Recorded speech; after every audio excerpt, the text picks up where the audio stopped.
আসসালামু আলাইকুম। আজ আপনাদের কাছে এক হৃদয় বিদারক গল্প আলোচনা করব। গল্পের নাম মলিন মরুচারিণী। লেখক আব্দুল আজিজ।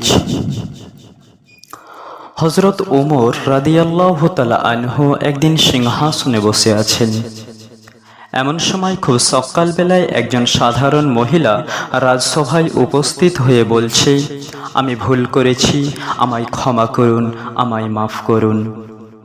পরক্ষণে রাজা অর্থাৎ হযরত ওমর রাদিয়াল্লাহু তাআলা আনহু সেই মেয়েটির কাছেও ক্ষমা চাইছেন একই বাক্যে, আমি ভুল করেছি, আমায় ক্ষমা করুন, আমায় মাফ করুন। এ কথা শুনে রাজদরবারের সবাই অবাক হয়ে গেলেন। একজন সাধারণ মহিলা ক্ষমা চাইতেই পারে, কিন্তু একজন রাজা হয়ে একজন সাধারণ মহিলার কাছে কেন ক্ষমা চাইছেন? কোনো সভাসদেরাই এর কারণ জানতে পারলেন না। পরদিন চাকর আসলামের মুখ থেকে ক্ষমা চাওয়ার ঘটনাটি শোনেন। আসলাম বলছে, হযরত ওমর রাদিয়াল্লাহু তাআলা আনহু প্রতিদিন রাত্রিবেলায় এলাকা টহল দিয়ে বেড়াতেন। কার বাড়িতে রান্না হলো, কার বাড়িতে রান্না হয়নি, কোন বাড়িতে শিশু কান্না করছে, এগুলিই দেখে বেড়াতেন। প্রতিদিনের ন্যায় সেদিনও টহলে বেরিয়েছিলেন। যেতে যেতে মরুভূমির এক প্রান্তরে দেখতে পেলেন একজন মহিলা হাঁড়ি চাপিয়ে উনুনে জাল দিচ্ছে, আর কয়েকটি শিশু সেই হাঁড়ির দিকে লোভাতুর দৃষ্টিতে তাকিয়ে আছে। ওমর একটু আড়াল হয়ে ঘটনাটি দেখতে থাকেন। প্রায় ৪৫ মিনিট অতিবাহিত হওয়ার পরেও সে উনান থেকে হাঁড়ি নামায় না, আর শিশুরা ক্লান্ত হয়ে শুয়ে পড়েছে বালির উপর। হযরত ওমর সেই মেয়েটির কাছে এলো এবং তাকে জিজ্ঞেস করল, এই মহিলা, আপনি এখানে কি রান্না করছেন? প্রথমে কোনো উত্তর এলো না। হযরত ওমর আবার জিজ্ঞাসা করলেন। এবার মেয়েটি হাউমাউ করে কেঁদে উঠল, আমি হাঁড়িতে কিছু জল আর পানি রান্না করছি, যাতে ছেলেরা বুঝতে পারে তাদের জন্য খাবার রান্না হচ্ছে। আজ ৩ দিন ধরে আমরা কেউ কিচ্ছু খাইনি। কথাটা শুনে হযরত ওমরের বুকে যেন একটা উহুদ পাহাড় চেপে গেল মনে হচ্ছে।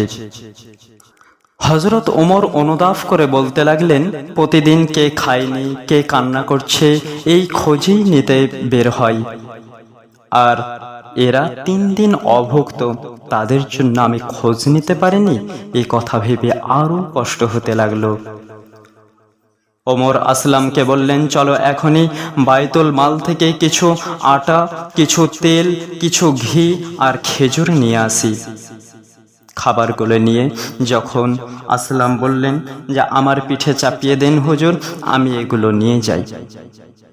হযরত ওমর পাপের কথা চিন্তা করে বললেন, কাল কিয়ামতের দিন আমার পাপের ভাগ নেবে আসলাম?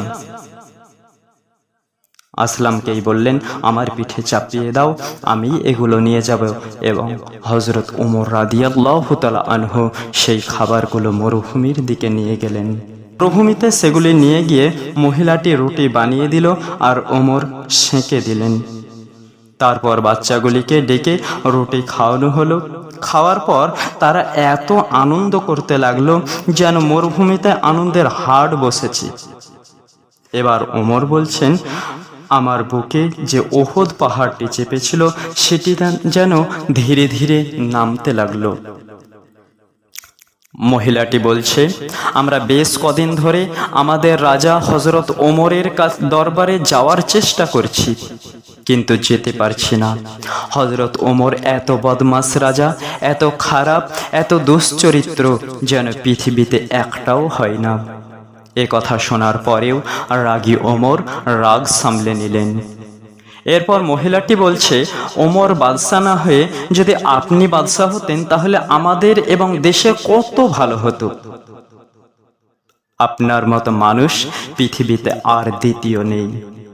ওমর বলছে, আমি যতদূর জানি সে তো কোনো খারাপ মানুষ না। তিনি বললেন, কাল সকালে ওমরের দরবারে যাবে, দেখবে সব লোকদের তিনি সাহায্য করেন। তিনি বললেন, কাল সকালে ওমরের দরবারে যাবে, দেখবে সব লোকদের তিনি সাহায্য করেন।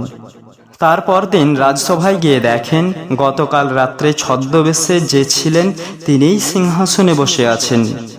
তার বিরুদ্ধে রাত্রে খারাপ মন্তব্য করেছিলেন। তাই লজ্জিত হয়ে তিনি ক্ষমা চেয়েছিলেন, আমি ভুল করেছি, আমায় ক্ষমা করুন, আমায় মাফ করুন। হযরত ওমর রাদিয়াল্লাহু তাআলা আনহু তার রাজ্যে 3 দিন অভুক্ত থাকা ব্যক্তিদের খোঁজ নিতে পারেননি।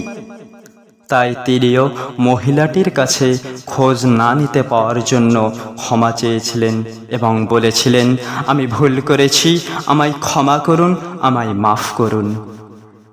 পরিশেষে আমার মন্তব্য, দেশের এমন রাজা ফিরে এলে দেশ আবার শান্ত, অভাবমুক্ত হবে এবং মানুষে মানুষে ভালোবাসা বহু গুণ বেড়ে যাবে। এরকম একজন রাজা আশা করছি ইনশাআল্লাহ।